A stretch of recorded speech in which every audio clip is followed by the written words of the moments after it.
believe it or not, getting injured is so low on my list of concerns, so low on my list of thoughts. I don't even really think about it anymore. My biggest fear right now, as I said, because funding is my issue, that my biggest fear is crashing the car and not being able to afford the damage budget. Like, that's, truthfully, I'm in a position where if I get a big damage bill, I might not get to finish my season, or I might not get to do the next race. So I'm a little bit more cautious than a lot of the other drivers, because sometimes I'd rather maybe not take the risky move and try to get first place if it means that I can still race again next weekend. Yeah, I'm not afraid of getting hurt. But that's what I'd rather get hurt than break the car.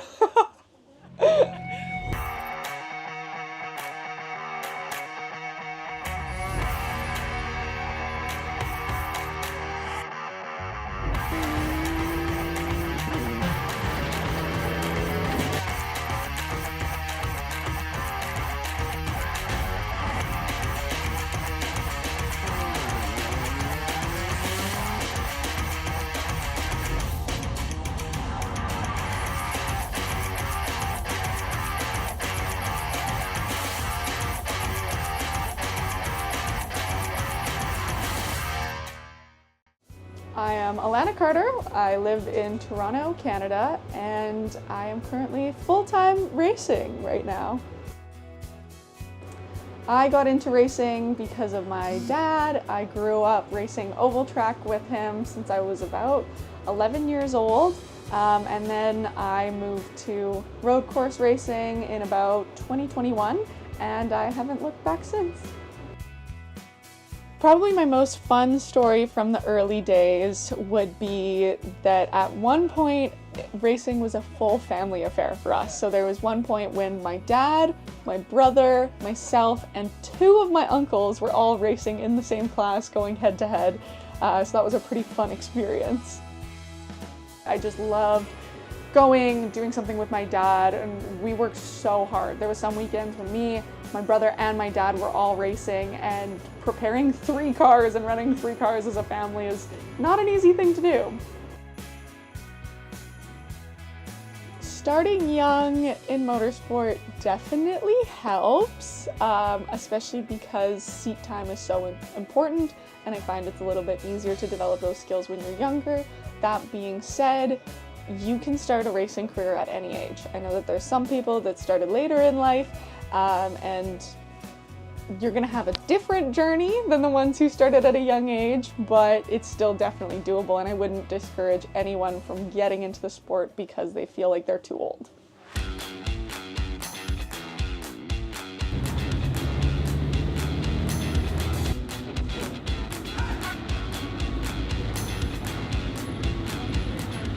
I am racing this Radical SR3 behind me, and we just finished my first qualifying session, my first time ever qualifying in a Radical, and it was in the wet.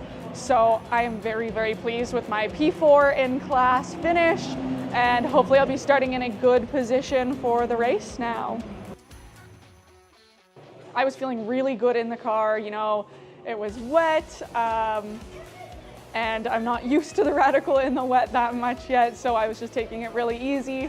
And each time I came around, my lap times dropped down and down and down, and got caught up in a little bit of traffic, so I had to back off to manage the traffic and get a good qualifying lap in. But yeah, I'm feeling really good. I'm pleased with that qualifying session. Where I was just understeering, waiting, and then pick up throttle and go. But I was zooming around there. I felt good. Like, P4 in my first Radical ever qualifying. I'm not mad. One more would have been nice. I would have liked to get on the... But I'll get it in the race. Well, that was fun. It is wet out there. So after this race, the next plan for me is to run a season of Radicals, hopefully in Canada, so I can be close to home and close to my friends. And then this racing the Radical this season is hopefully going to be the beginning of my prototype career, and I want to use this to continue to move up into maybe an LMP3 car next year and start working in that direction. Last year I did maybe 10 different tracks. I've raced in Canada, I've raced in the US, England now, and at the end of the year I'm going to be adding the Middle East to that list, which I'm really excited about. My career aspirations, kind of twofold. First of all, I would love to just make a living doing what I love. I want to wake up every day and head to the track, and it doesn't have to be much, it doesn't have to be glamorous, but if I can wake up every day and race cars, I am happy. Secondly, the absolute pipe dream, I can die happy, is if I got to compete in the 24 Hours of Le Mans. I know that that's a big dream, but I think I'm capable of doing that. I think I can pull it off.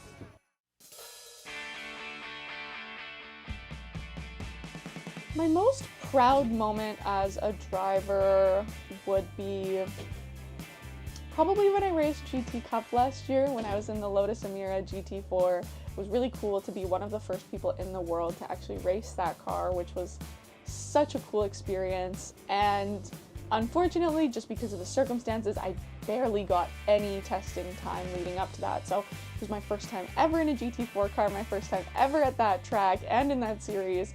And you know, I showed that I have the ability to be competitive, and with how much potential I showed with little to no test time, I'm like, wow, like if I just got a little bit more practice, you know, I'd be right up running at the front. So it gave me a lot of motivation to really keep digging, because I know I deserve to be here. Before a race, I always make a strategy with my coach. I've always been working with a coach lately because I want to improve as quickly as possible and, you know, always come out of each weekend with a little bit of growth. So I like working with a coach. We come up with a strategy, typically depending on, you know, where I'm starting in the race, depending on what the conditions are. So this morning when I qualified in the rain, our strategy, for example, was to, you know, really use my first few laps to warm up the tires, be smart, because I don't want to end up in the gravel trap and waste my qualifying getting pulled out. But yeah, so we went in easy, warmed up the tires first, got the brakes warmed up, and then I got some push laps in, and I got myself into P4 in class, which I'm feeling pretty good about for my first qualifying in a radical.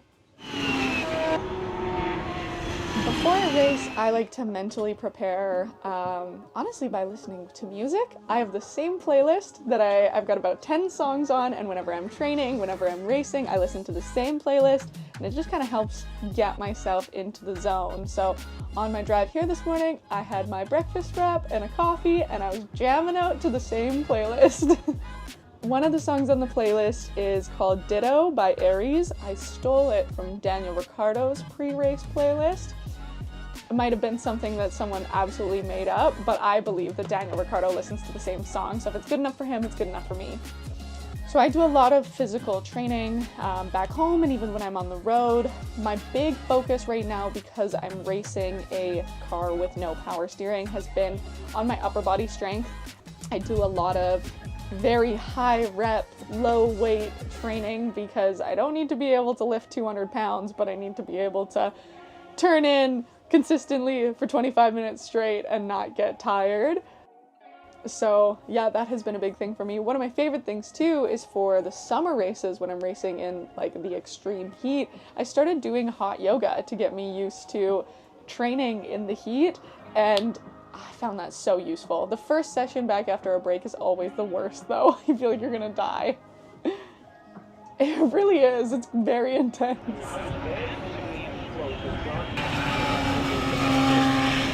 I absolutely use a simulator to train for every race. I just finally invested in my own home simulator, so now I can totally pull a Max Verstappen and nerd out. I think it's so important because it's the best way to get seat time for cheap. You can learn the track, you can learn the braking zones, and almost create muscle memory before you actually get to the track. I find it keeps you safe, it makes me more competitive, and did some simulator practice leading up to this race, and it really helped me calm my nerves because I felt ready. I felt ready coming into this race, even though I've never raced one of these cars before.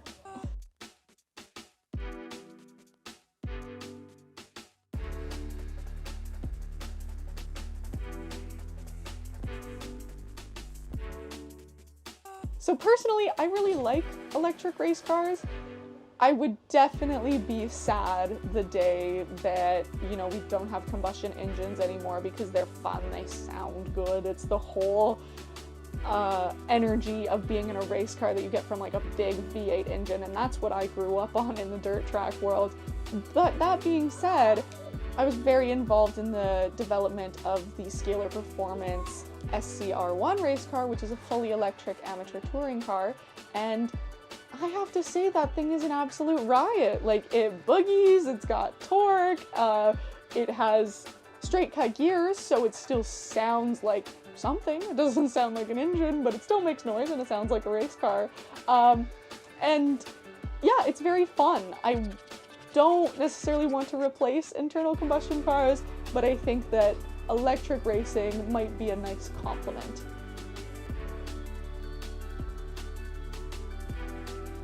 I definitely have a few role models. I think that Pippa Mann is one of my favorite female drivers right now. I think that she's so inspirational to have been a successful driver in her career and really make a full career off of just racing, and she's still doing it today, and she's also helping pave the way for other female drivers behind her, so she's an idol of mine, and I have a lot of respect and appreciation for what she does.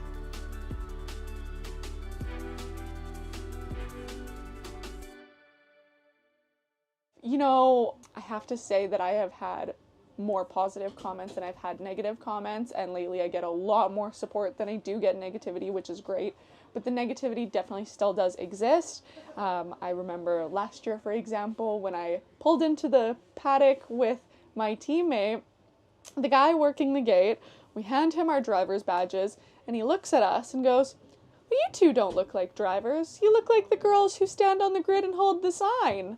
And, you know, maybe it was a little bit of inspiration to help me drive even faster that day because I started my day angry, but it is still a little bit frustrating to get comments like that when it's like, well, I have nothing to prove to you, but yeah, screw you. Oh my god, I was so mad. I was so mad. I can imagine. And we were just so baffled. We were so taken back by it that we're just like... What would you even say? My teammate was just like, "I'm gonna take that as a compliment." And we just both drove away like...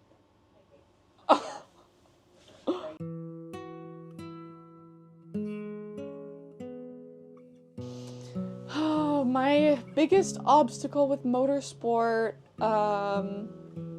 you know, right now would probably be my biggest struggle, and it's trying to find the funding to do what I want to do.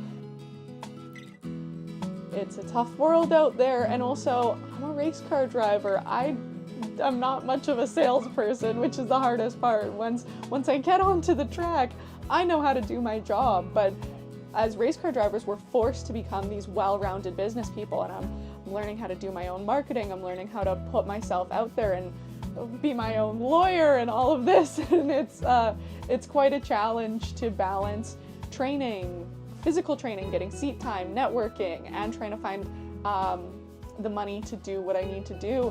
And yeah, I know that the day I funding to the world, my capability, but that's my biggest hurdle right now. The driving is the easy part.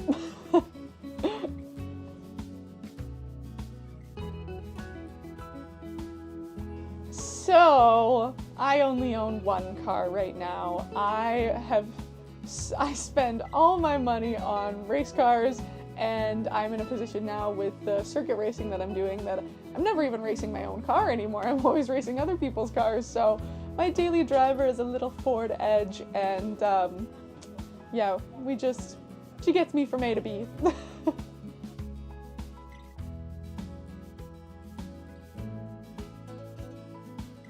My calendar is a little bit up in the air right now. My goal is to race a full season of Radical Cup in Canada. I'll stay close to my friends and family, work closely with my sponsors, and be able to show everybody in Canada what I'm made of. If the circumstances allow, I would love to do some more racing in England, and then my plan is to do my last race of the year in the Middle East in a Radical again. So my whole plan for this season is to work towards this race that is going to be in the Middle East.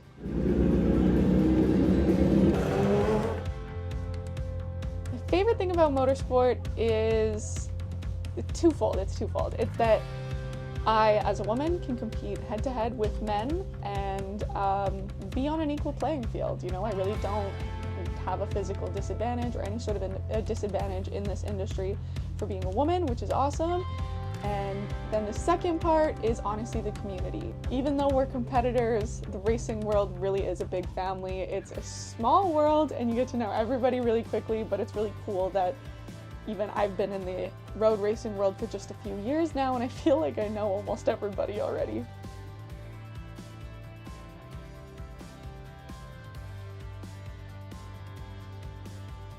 So I have found the best way for finding sponsorship is purely through networking. No matter how many emails I send, no matter how many cold calls I do, nobody really cares if they don't understand, if they don't know who I am. So I've been very grateful for all of my friends, you know, throwing my name into the hat and bringing me up in conversations and just meeting people face to face and telling them my story. And a lot of people are really excited about the women in motorsport movement, how involved I am in that, and yeah, just you gotta meet people, network, and get yourself out there as much as possible.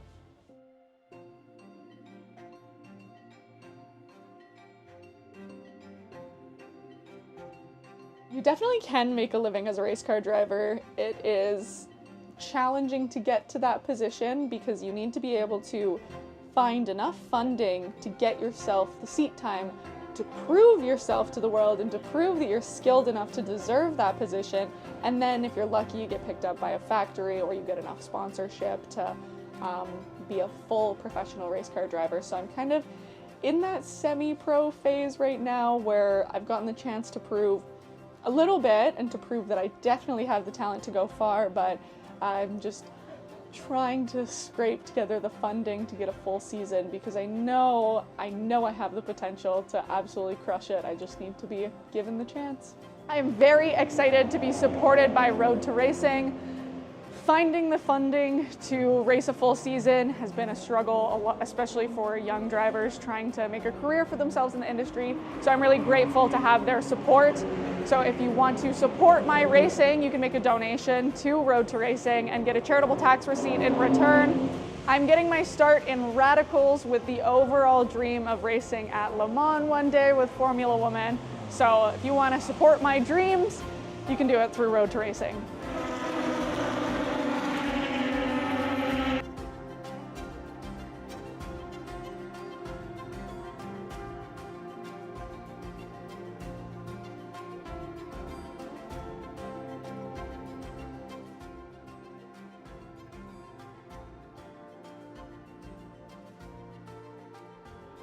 I absolutely think that races should be mixed gender. I think that women have every ability to compete against men fairly in the world of motor racing, and that's why I love this sport so much.